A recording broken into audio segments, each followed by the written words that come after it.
UFO was up and there's a clearing up in there.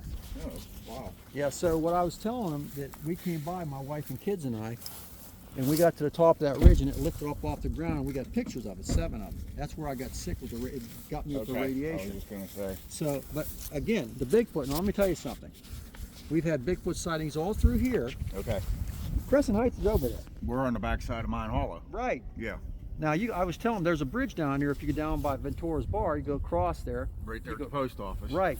I've been down in there and stuff. That's where I've entered with quads. Right. Well, I went down there with my Jeep back in the day. I had a CJ7 I built. But down in there, there's also, if you go down to the bottom of the hill and make a right and go back about 150 feet, there's a small cave there.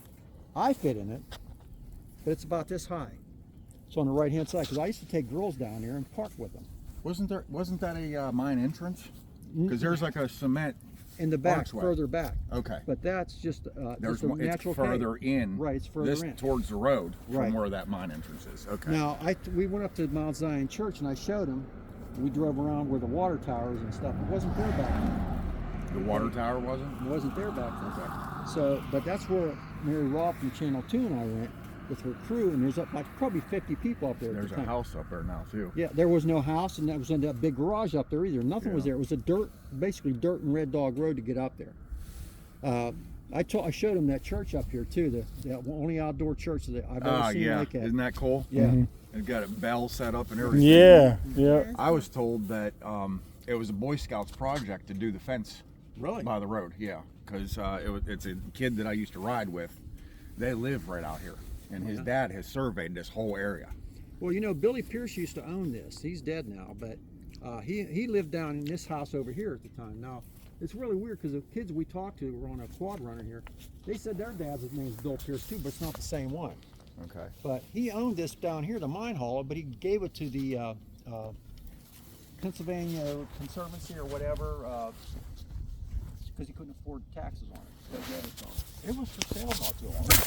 There was like hundreds of acres that's around here that's for sale. Well, I know. Mine Hollow is part of it. Where we turned up, all that back there. Every time I come through that area, just where we turned there, if you go up over the hump, there's a side road that goes up into the woods. Every time I come through there, I just feel like something's watching me. Wow. Whether I'm on the bike or in the car, it doesn't matter.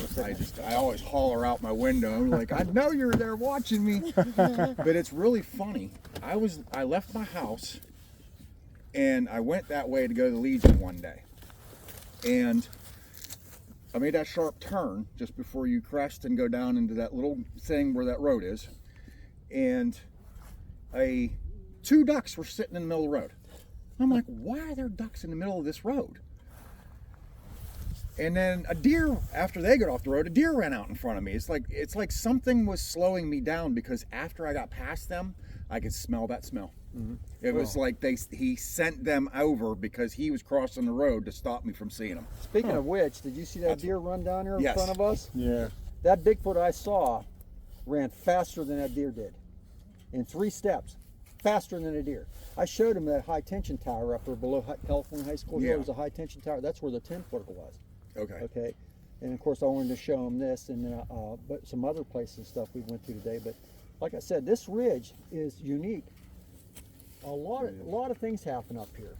Like I said, up on by the church, there used to be bushes and trees on where they have that. They have stacked hay right now. Okay. There's trees there at one time. That's where Devin and I got taken, right there. Taken? Abducted. You were by an abductee. spaceship? No shit. Yeah, well, he showed us up there on this hill. We were up here earlier. He was showing us where he saw one land up here. So, my wife and kids were with me. If we come right by here, we'd go slow. We'd go for a ride. I had a CJ7 with the top off. I had built this thing. To step in it was this high.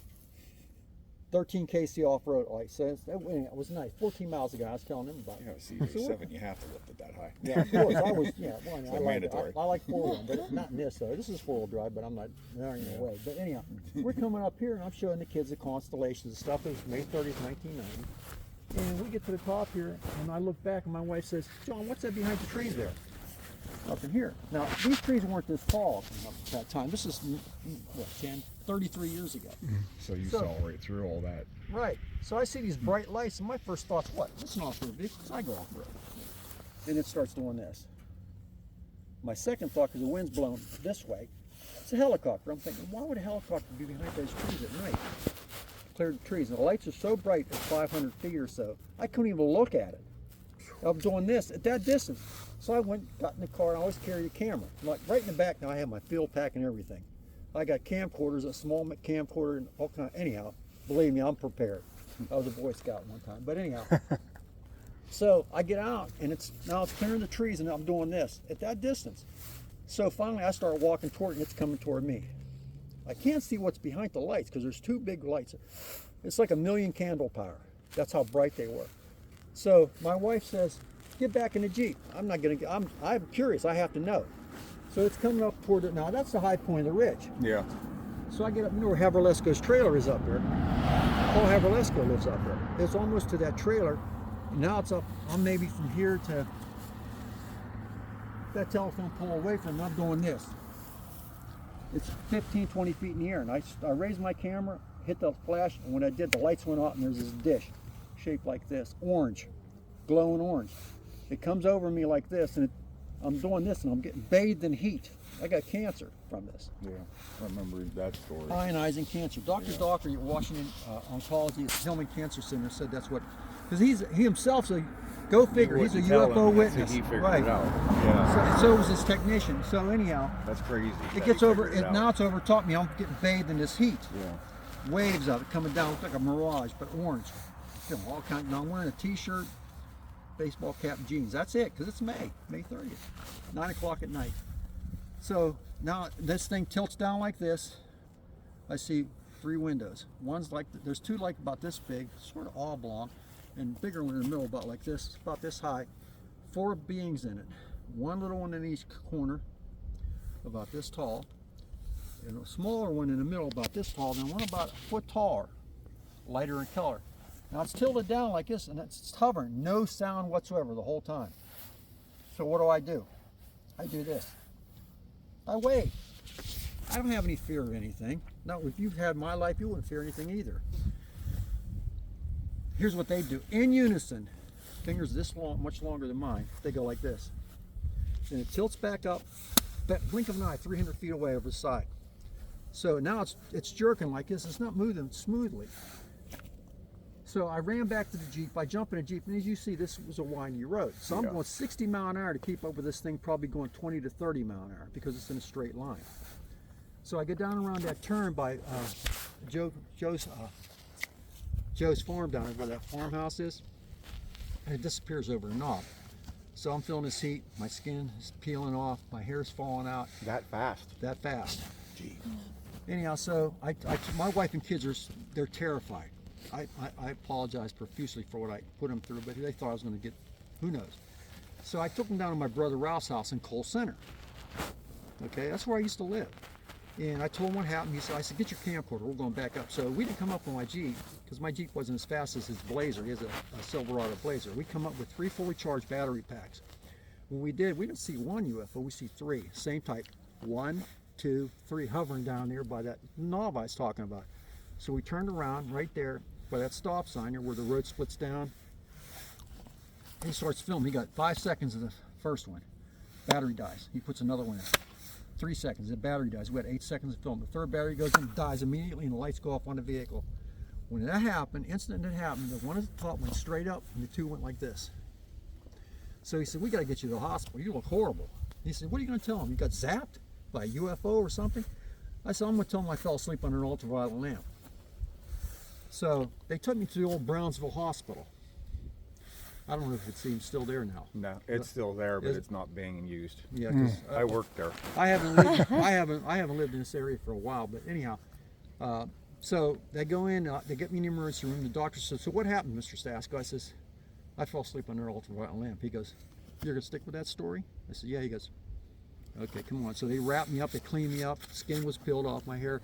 I was bald, right? All this come off because I had longer hair back then. Not like these luscious blocks. But I have anyhow, yeah, I have a good sense of humor sometimes. Not for idiots, though. I don't. But anyhow, so they diagnosed me with, I was exposed to some type of ionizing radiation, which is the same thing the Hillman Cancer Center said I did. Okay, now I just told these two, and I'm going to tell you too, because I'm going to ask you to be my co-investigator up here, because you live up here. Absolutely. I went last week to see Dr. Sandu down at Meadowlands. It's my oncologist, my new oncologist. He gave me 1 to 3 years to live because my cancer came back. Okay, so what I want to do, like I was telling him, I don't charge to go to these events. I don't want a penny. Anybody charges for that is less than dirt to me, okay? If you want to get information out there, you get it out to people. I'm 71 years old. I make it to 72, 73, great. But I want to get as much information to the next generation so they don't have to go backtrack and go over it again. So this is what I want to do. Now my co-investigator, Devin, died. He died, he was 10 years younger than me. He's a big guy, he was this tall, 660 pounds. He died of Graves' diseases. We used to come up here all the time. And he was my best friend too. Well, since he died, I've been on my own. I've had a lot of people ask to go with me on these things and stuff. Even around here and stuff, but I just don't take anybody that I don't know or trust into the woods or on these cases, because all these things we do are potentially dangerous. It could cost you your life. You mess with the occult, it can cost you your soul. Yes, it does. I've seen a demon once in my life. I was on an exorcism once in my life. I was on Montel Williams show with that one. I've been on Unsolved Mysteries twice. Okay, I've talked to a lot of people. I've talked to other abductees. I've talked to people who witnesses Bigfoot. And the best information, the best thing you can ever do for any witnesses of any paranormal phenomenon is say this: I believe you, because you don't have proof. I can't produce a Bigfoot at will. I can't produce an alien or a UFO at will. Here they come. Here they come again. Oh, these are the same ones up here before. So I can't do that. But if I've talked to a lot, I know I've debunked about 80% of cases or so.